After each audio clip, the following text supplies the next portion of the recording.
So in this video, we'll just have a look at the Samsung Galaxy Tab. This is the Galaxy Tab A8. This is like the more budget-friendly tablet from Samsung. And I've been wanting to get a tablet with a USB Type-C plug for quite some time. But I actually don't really use my tablet all that often. I use it for some YouTube and some casual browsing. But that's pretty much it. And I still have my trusty old iPad Air 10.5 inch. But I'm just so annoyed by the lightning plug. If I bring it with me, I have to, of course, remember to have a lightning plug or lightning cable. And this is pretty much the only device in my collection that still uses lightning. So I would really like something with USB Type-C that can kind of replace this. But I don't really use my tablet all that often, so I don't really feel like I can justify going out and spending more money to get like the S series from Galaxy Tab or one of the newer iPad Airs or even the iPad Pro. They're just so expensive. So yeah, I'm gonna try this one first. Of course, if this doesn't pan out, I will just upgrade to something a little bit better than this one here. But it was on sale and I paid around $50 US for this one here. This is the 32 gigabyte variant, 4G LTE. So it can also accept a SIM. And you can, of course, use data on the go. Not something I plan to do really, but yeah, anyways, let's just have a look around the box. And we do have a seal there. This is a brand new device. It is sealed, and of course a little bit of Samsung branding there. And you can see the model number here. So gray, 32 gigabyte, SMX205, Galaxy Tab A8. So let's just get into this, set it up, and just have a first look at this device here. Of course, cut the seal at the bottom here. And first off, we are met with the Samsung logo there in a little velvet bag here, or a little bag that holds the tablet, of course. Let's just put this to the side for now and have a closer look at what we get in the box. So first compartment here, you do get a quick start guide on many different languages. Of course, like I said, this one does have a SIM. I believe you can get this without a SIM as well. You can also get it up to 128 gigabytes of storage. This is just a base model with 4G connectivity because I bought it through my supplier or my cellular supplier. So I got it at a discount, and still, of course, I had the subscription already, so it doesn't really cost extra that way. And yeah, many different languages, just pretty much how to actually mount the SIM. And you can also install a micro SD card in this one. You get some warranty cards here. This is the Scandinavian version. I believe it's the same as other regions of the world. There's no variant of this with Exynos or Snapdragon. It does have a little bit different SoC inside, but you get like a warranty card here in many different languages. So should be covered for Northern Europe. Inside the box here, I don't know if you really can see it because of all my light, but there is also a SIM eject tool. I'm just gonna leave this one in, but yeah, pretty basic, cheap SIM eject tool here. And let's have a look at what we get in the other compartment. And actually surprising, you get a charger. Didn't really expect it. But yeah, Samsung charger, of course. This is a 7.8 watt charger. I believe this tablet does have some kind of fast charging. I believe only 15 watts. So this is not enough to actually achieve those 15 watts, but yeah, definitely fine enough. It's 1.55 amp. Slower charging is always better for a battery, but of course it will take a longer time. And the Samsung branding on the top, USB Type A here on the side. And we do get a standard European plug here because I, of course, live in Europe. Else what we get in the box here is a standard USB Type-C to USB Type A cable. And this is, of course, one of the main reasons why I wanted to upgrade, or rather maybe downgrade to another tablet here, is to just to get USB Type-C. So I really don't need to bring other cables than USB Type-C with me on the go, and USB-A in the other end, of course, plugging into the included charger or whatever kind of charger you do have that can supply at least 1.5 amp. So that's all you get in the box. That's actually more than what you get with a lot of more expensive smartphones. So let's just get the tablet into frame here. Comes to this nice little bag here, protected. I kind of like that don't use plastic. And let's just remove it here from its packaging. Just like so. And of course, the first thing you see here is the screen. This is a 16:10 aspect ratio, which is something I prefer, at least in some of these Android tablets, because 16:9 I feel like is a little too narrow in the height, where versus like this here is a 16:10 screen. You do get a little bit more vertical space, which is nice for scrolling and also like for just browsing videos on YouTube and stuff like that. We do get a little more room here to work with. At the top up here, we do have a front-facing camera. believe this is a pretty decent front-facing camera, 5 megapixels, and we do also have a pretty okay bezel all the way around here, because of course this is a tablet, so you do have a little bit to hold onto, and you don't accidentally, touch the screen. And on the side, it does seem like it has some kind of ambient light sensor. I don't know if you can actually pick this up on camera. It's pretty much it on the front. On the top side, we do have power button. There's no fingerprint sensor at all on this device here, which is a little unfortunate. Would have liked to see a fingerprint sensor on the power button. That would have been kind of nice. Volume rocker here. You do have a microphone hole here on the top. On the right side, we do have 2 speakers. I believe this have 4 speakers in total, and that was one of the reasons why I kind of wanted to try this one here. Not only because it was very inexpensive, but of course if you want to watch YouTube videos and consume any kind of media or content on this tablet here, audio quality is quite important, and this seems to be pretty decent actually. And of course that USB Type-C plug there for charging and data, only USB 2.0 to my knowledge. And we also have a headphone jack here hidden down in the corner, which is also nice to see. Not something I use that often, but it is nice to have still. On the bottom part here, we do have the SIM/micro SD card slot. The camera will just focus right here. Let's just try and remove that if we have a tool that's long enough here.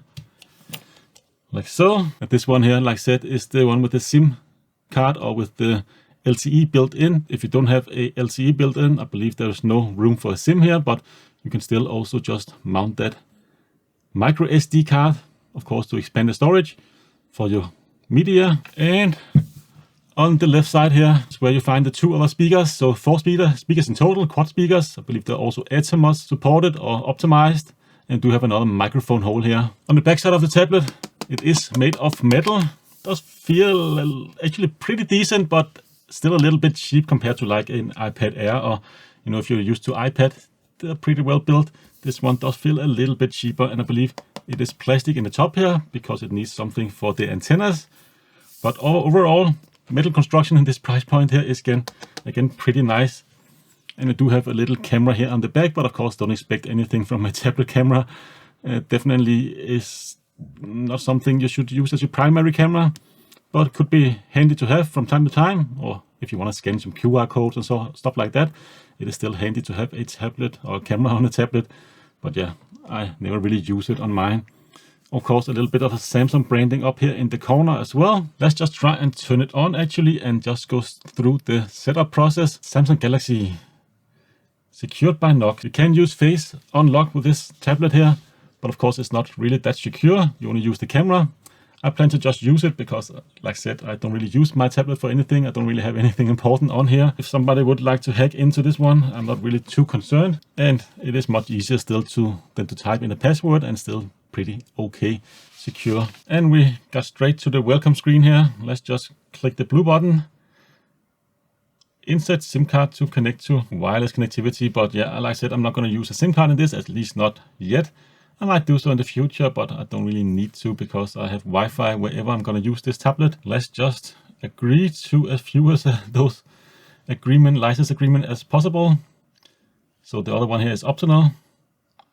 And let's just hit next. Of course, Wi-Fi. This have Wi-Fi AC, so not the newer Wi-Fi 6 standard, but AC I think is more than plenty actually for a tablet device. Let's just see if we can log into my Wi-Fi 5 gigahertz connection here. And of course, let me type in my password. And we are connected to Wi-Fi. Let's hit next. Service provider setup. Usually have to restart after it's set this one up. Yeah, let's just restart and get on with the setup process. So we finally restarted. I'm asked if I want to copy any of my files or data from my other device. I don't really like to do that. I like to set it up as a new device just to make sure nothing goes wrong. I always find it best to just set it up as a new device. Okay, let's just log into Google account, and I've logged into my Google account, and of course ask if I want a backup to my Google Drive, which I do prefer. Allow scanning for Wi-Fi. I do always disable that. I don't want to send user diagnostic data, but I still like having my location turned on so I can use all those services, Google Maps and so on. And let's just hit accept here. And let's set our search provider. I'll just select Google because I use that and it works fine for me. And this is of course the security options you have on this tablet. So we have face recognition, pattern, PIN, and password. I'm gonna use face recognition. It's the least secure of the 3 or the 4, I believe, but it is just so convenient. Just have to look at your tablet and you're already logged in. Would have preferred a fingerprint sensor on a low budget tablet like this one here, but I guess they have to cut some corners somewhere. And they also kind of warn you here that it is less secure than other lock types because there is some possibilities that someone who looks like you or who use an image of your face could unlock your tablet. So of course that is a risk you have to live with, and I just like to use a PIN as a secondary login method. So let me just type that in right now. And I always like to have confirm my PIN without tapping OK. So you can also then enable that here. And of course I have to reconfirm the password. So let's see how we set up this Face ID. Face registered. That was very, very fast. I don't know if you actually saw that, but it took only a few seconds. I didn't really have to like turn my head around like on Apple devices. But like I said, this is also less secure. It only uses your camera. And I kind of want to disable this because on Apple devices, when you unlock with your face, you're still only on the lock screen and you have to swipe up. This one asks me if I want it the same or if I want to disable that. And I kind of want to disable it so I can just look at the device and it will automatically get into the home page. So don't really have to swipe up or do anything else. And of course, you will have some issues at night if there's not sufficient lighting in the room, because the camera does need some light to actually see your face properly.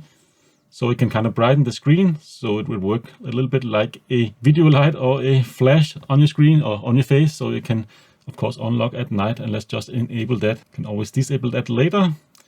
Okay, Google, I don't mind that. So I'll just agree to those terms. Access your assistant without unlocking your phone. Yeah, let's just do that as well. And of course, if you want to set it up with your Samsung account, you can also do that here, or you can create a new account.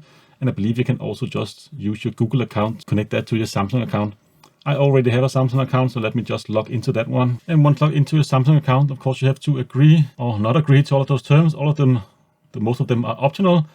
So you just hit agree here, and you can agree to the privacy terms and so on up here, or you can of course agree to some of the optional if you want that as well. And that's pretty much it. You're all set up, and my camera just have a very hard time focusing on this screen here. A lot of reflections. I do apologize, the camera is not in focus. Pretty much the same setup process as other devices I've tried from Samsung. These current devices like the S22 Ultra and also the A series of smartphone. But anyways, let's just get into settings here and actually see how much storage we have available. And of course there's a lot of stuff updating in the background. Battery and device care, storage here. So this is, like I said, this 32 gigabyte variant, and right out of the box I already used 41%. So yeah, definitely not the storage variant I recommend if you need to install a lot of games and apps. Especially games do take up a lot of space, but like I said, I don't plan to use that or this tablet for that at all, so I don't really care too much. 32 should be enough, and I can always throw a micro SD card in here if I want just storage for like Netflix shows and music and podcasts and so on. Just throw that on the SD card for when I'm traveling and don't have any Wi-Fi. But yeah, already used 41%. Let's just have a look at the apps. I suspect we'll see Facebook and all those other apps already pre-installed. What? Really? We don't have Facebook on here? Surprised me a little bit. Let's see if we do have Spotify. Spotify is on there, or maybe it's just loading. Let's just go up, see here. Nah, no Facebook. What about LinkedIn? No LinkedIn either. That kind of surprised me. They usually already install LinkedIn and Facebook, and of course we do have OneDrive, Outlook on there because Microsoft works pretty well with, or work together with Samsung. And I can see it actually is loading applications in here. So I suspect it's just doing a lot of stuff in the background here while it's installing. Let's just go in and check out the software version. Okay, so it comes with Android 11 and also One UI Core version 3.1. And I suspect we'll see Android 12 at a later date. But let's just go in and see if there's actually an update. Maybe they already updated this device because my A series smartphone doesn't really come with, or doesn't really have Android 12 as of yet from Samsung. So it should come later date here. So Android 12 come out to like lower end devices, A series devices, I believe. This update here doesn't really specify, but security patch as of February 1st. I don't want to install this just yet. Let's also go into display settings here. Just turn up the brightness a little bit here. And let's set it to dark mode, which is definitely what I prefer. Looks quite nice actually. Screen definitely looks pretty nice. Not really as saturated as a OLED screen, but Yeah, this is also a TFT screen, so shouldn't really expect that. We do also have edge panels, and let's just set the navigation bar to swipe gestures. I'm just so used to that, so we can just swipe from the side to go back, swipe from the bottom to go home, and of course swipe up and hold to go back to settings and or to previous applications. Yeah, that's pretty nifty. Let's actually see how many updates we have available here. So it is installing updates there. So it's installing 12 out of 13 applications now. Let's go into applications here. Microsoft. We only have Office and OneDrive and Outlook. And of course we do have the Google Suite here. I believe they have to include that. And we also have these Samsung apps pre-installed. And of course, rest of the apps. So we still have like the Galaxy Store, and we also have the Google Play Store. So you kind of have to go in and update some Samsung applications on the Galaxy Store and Play Store. You update or install all the other applications. Kind of annoying, but that's the state we're in right now. And of course, Netflix, I can see that is pre-installed. But let me just install everything, get the latest and greatest firmware installed, install some benchmarking application, and let's just run some benchmark and see what kind of speed or performance we can get with this tablet here. So I have set up this tablet, installed all latest and greatest updates, installed some benchmarking applications, and as you can probably tell here, it's actually a few days later by the new background I have here in the back. And long story short, I spent some time with this tablet here. Don't really like it all that much for my personal use case, and I actually ended up going out and getting the Tab S8 that I have been using. For me personally, the A8 is just a little too much compromise. But anyways, let's just get into it. I did originally set it up with face unlock, but I ended up just disabling that because you have to log in every 4 hours for it to work, else it will just default back to the password. Also tried to set up smart lock with this tablet here, but again, it will just default to the password if you have not unlocked your tablet after a certain period of time. I believe it's 4 hours as well, which is not really the best in my use case because definitely only use a tablet a few times a day. So for me, it is often 4 hours or more between I'm using my tablet. So if I have to resort back to the password every time I logged into this tablet, that's why I've actually upgraded or downgraded to the pattern login method, which works best for me. And that's also one of the big issues I have with this tablet here. There's no real proper biometric login or way to log into this tablet here. Of course, you do not have fingerprint sensor, and the face unlock feature does work, but you have to log in pretty frequently for it to be active, else it will just resort back to either a pin or a pattern. But like I said, I just resorted to a pattern. I feel like that's a little easier to log into this tablet here. But as you can probably see, even the pattern, for some reason, is very small on the screen here. I'm not really sure why it doesn't take up more real estate on the screen. So you kind of have to be rather precise to actually log it up with whatever kind of pattern you have. Only really resort in this little area of the screen here. That's a little unfortunate. I wish they had made the pattern a little bit bigger. But anyways, let's just get into this tablet. So I have closed everything in the background. Nothing is running. And one of the major issues I had with this tablet, initially setting it up and trying it out, is the multitasking capabilities.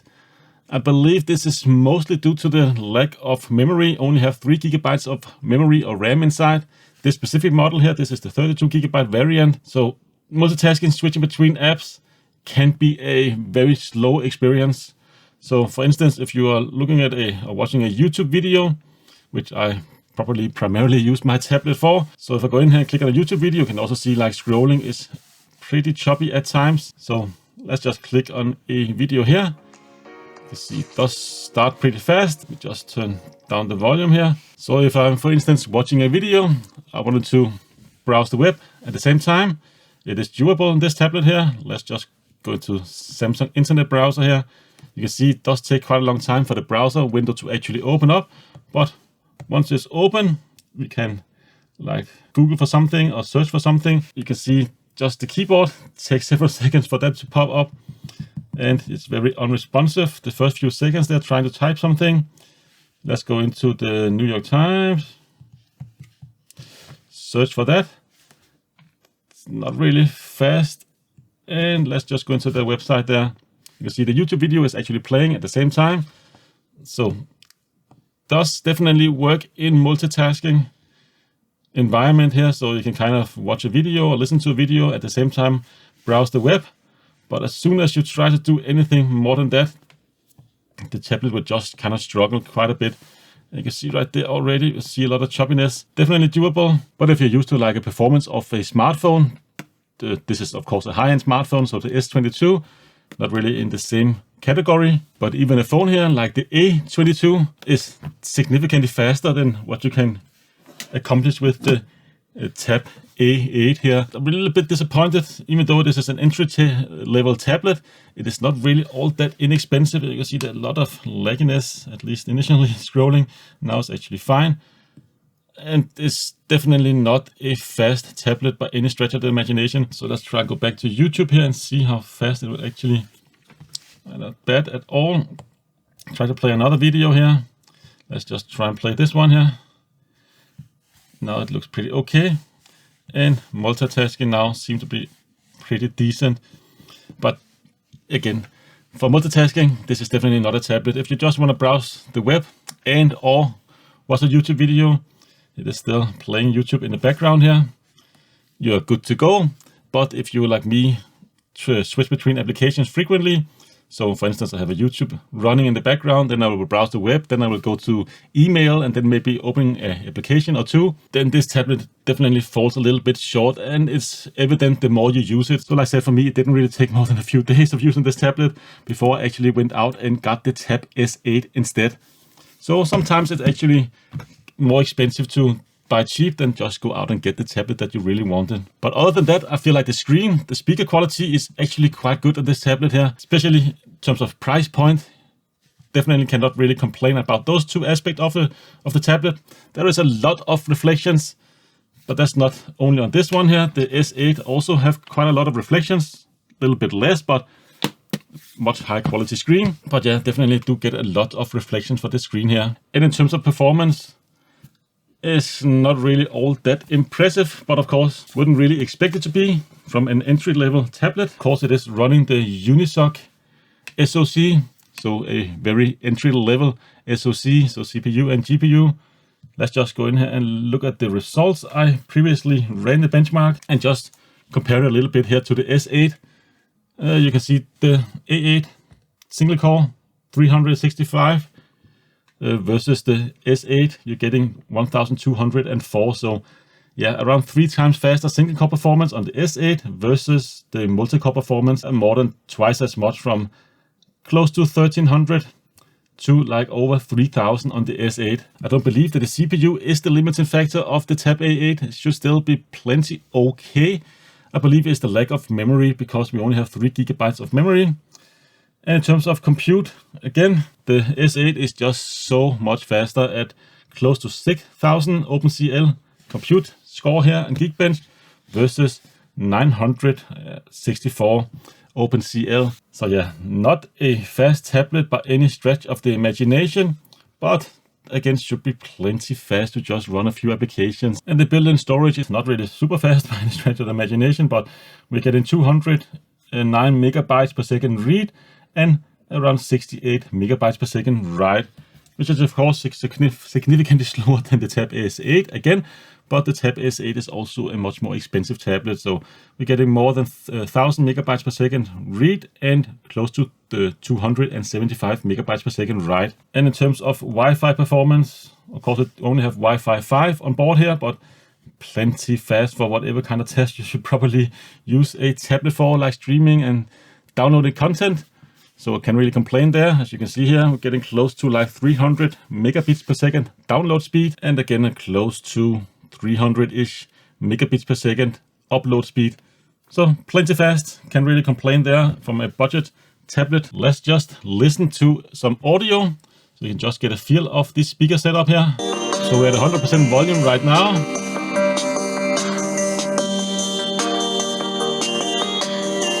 And we do have Dolby Atmos enabled.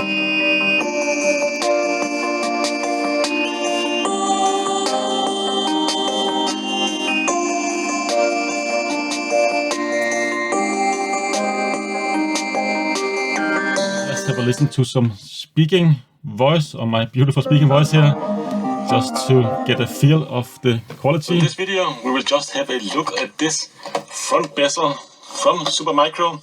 this specific unit is for a 3U server rack, and I have not been able to really find any information about these or any other content about these kinds of vessels here.